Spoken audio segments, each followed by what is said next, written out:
besoin de toi, maître. Heureuse est la mère qui t'a porté et allaitée. Heureux plutôt ceux qui écoutent la parole de Dieu et qui l'observent.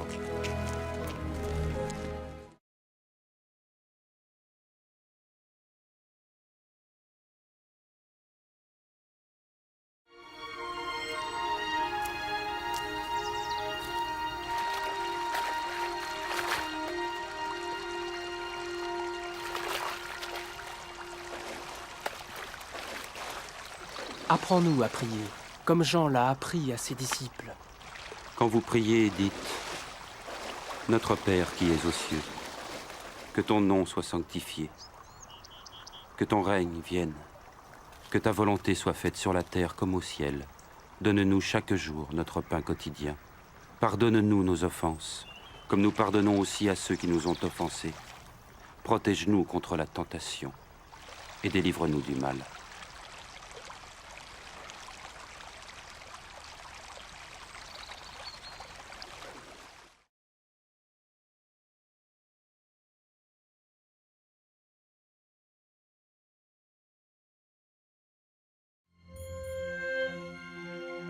Dans les Saintes Écritures, Dieu déclare que le Messie viendrait pour être le sauveur du monde.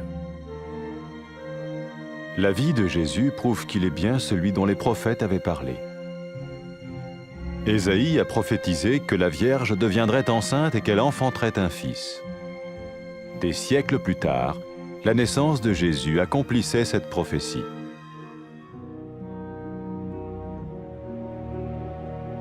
Les Saintes Écritures déclaraient que le saint à naître serait appelé le Fils de Dieu. Cela signifiait que Jésus serait le Fils de Dieu au sens spirituel et non au sens physique.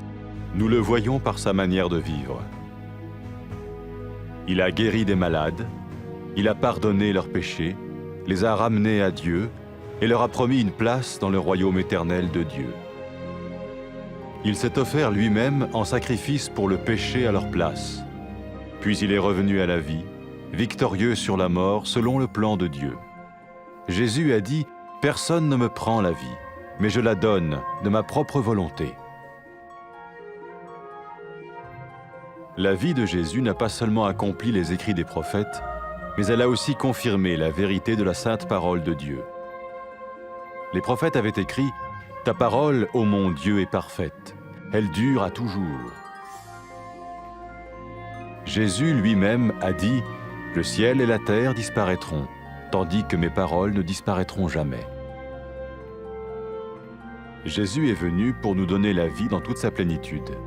Et quand l'homme a désobéi à Dieu dans le jardin d'Éden, il a choisi sa propre voie et ses actions l'ont séparé du Créateur.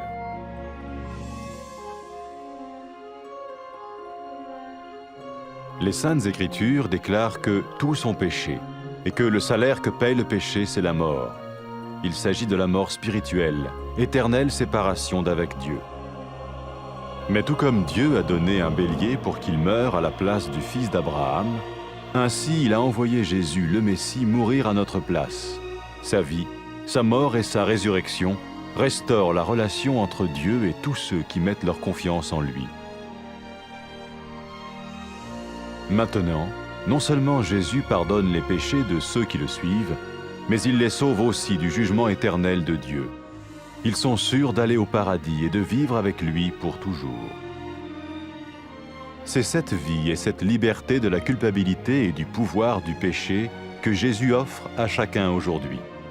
Cela ne veut pas dire suivre une religion, mais choisir d'avoir foi en Jésus qui dit « Je me tiens à la porte et je frappe. Si quelqu'un entend ma voix et ouvre la porte, j'entrerai chez lui. » Cela veut dire se tourner vers Dieu et croire que Jésus vient dans nos vies pardonner nos péchés et nous rendre tels qu'il veut que nous soyons. Il ne suffit pas d'approuver intellectuellement ce qu'il dit, ni de vivre une expérience émotionnelle. Nous le recevons par grâce, au moyen de la foi, par un acte de notre volonté. Lorsque quelqu'un est prêt à suivre Jésus le Messie, il peut lui parler par une simple prière. Peut-être êtes-vous prêt maintenant à ouvrir votre vie à Dieu. Si oui, vous pouvez vous joindre à la prière suivante, silencieusement.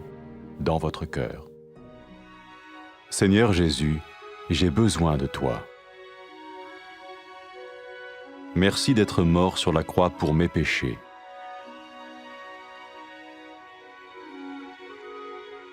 Je confesse mes péchés et je m'en repens.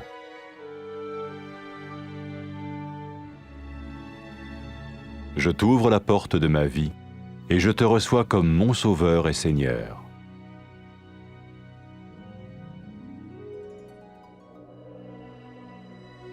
Merci de me pardonner mes péchés et de me donner la vie éternelle.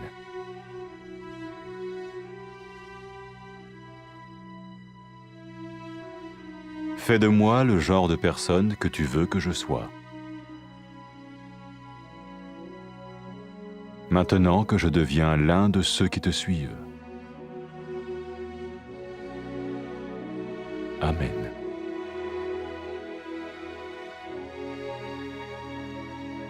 Jésus a dit à propos de ses disciples, « Mes brebis écoutent ma voix, je les connais et elles me suivent. » Pour expérimenter la vie en abondance promise par Jésus, ceux qui le suivent parlent à Dieu chaque jour dans la prière et lisent ou écoutent sa parole.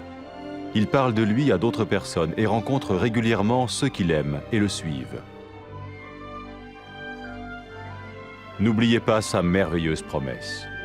Tout pouvoir m'a été donné dans le ciel et sur la terre. Et sachez-le, je vais être avec vous tous les jours, jusqu'à la fin du monde.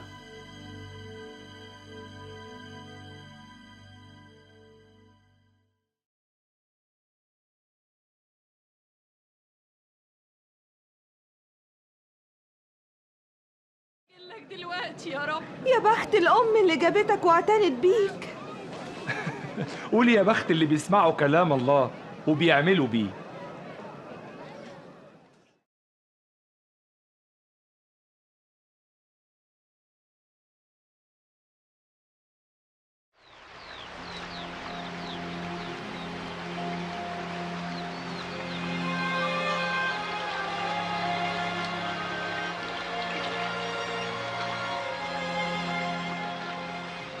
علمنا الصلاة زي ما يوحنا علم تلاميذه.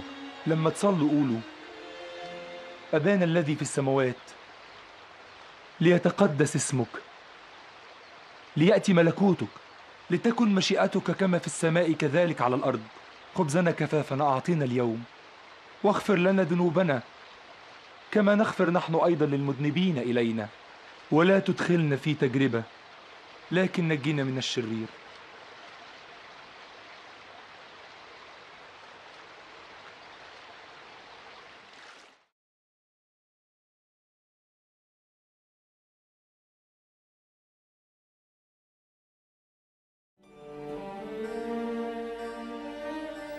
ربنا قال في الكتاب المقدس إن المسيح هيجي ويخلص العالم من الخطية،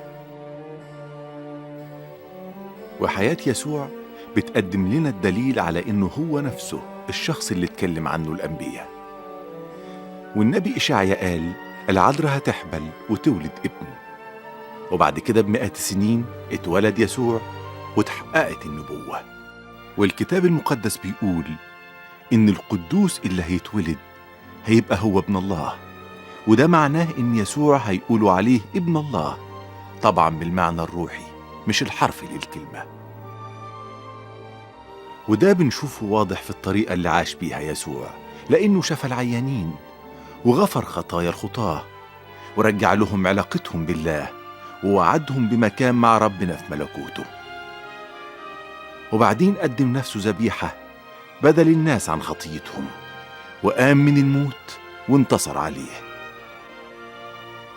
يسوع قال محدش يقدر ياخد حياتي مني، أنا اللي أقدمها بنفسي. وحياة يسوع مش بس تحقق فيها كلام الأنبياء، لكن أكدت كلام الله نفسه. الأنبياء قالوا كلمة الله كاملة، وكلمتك يا رب تعيش للأبد. ويسوع نفسه قال حتى لو السماء والأرض زالت فكلامي مش ممكن يزول.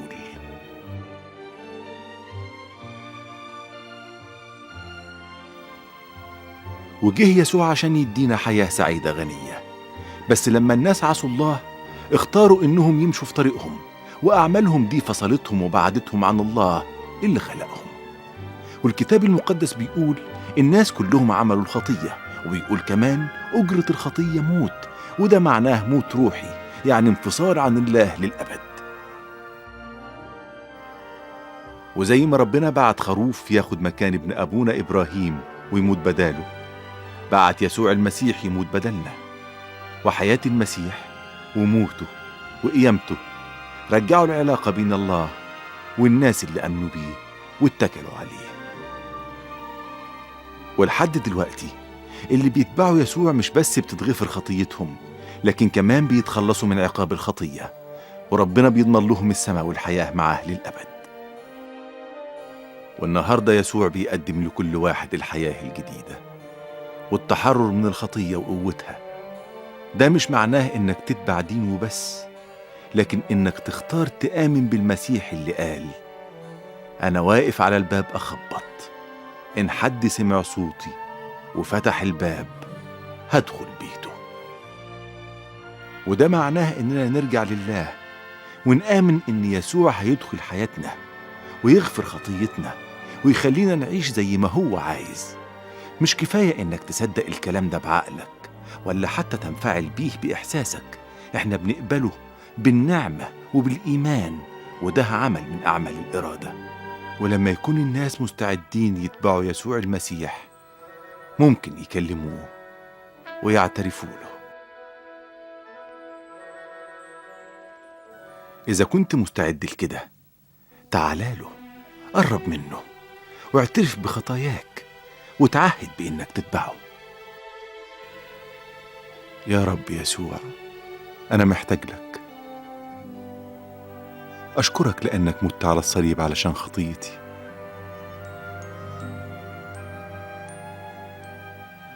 أنا بعترف وأتوب يا رب عن خطيتي.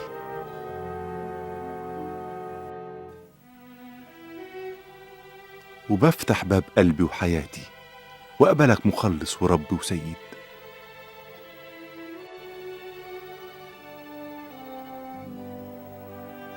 أشكرك لأنك غفرت خطيتي واديتني حياة أبدية.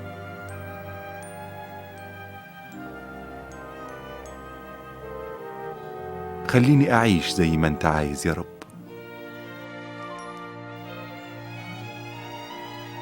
لأني هتبعك وامشي معاك. آمين.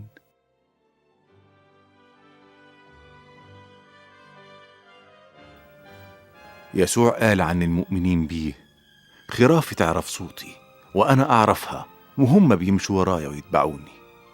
وعشان تعيش الحياة السعيدة الغنية اللي بيوعدنا بيها الرب يسوع لازم تكلم ربنا كل يوم بالصلاة، وتقرأ أو تسمع كلمة ربنا، وكمان تكلم غيرك عنه، وتتقابل دايما في اجتماعات مع الناس اللي بيحبوا يسوع وبيمشوا وراه ويعيشوا معاه.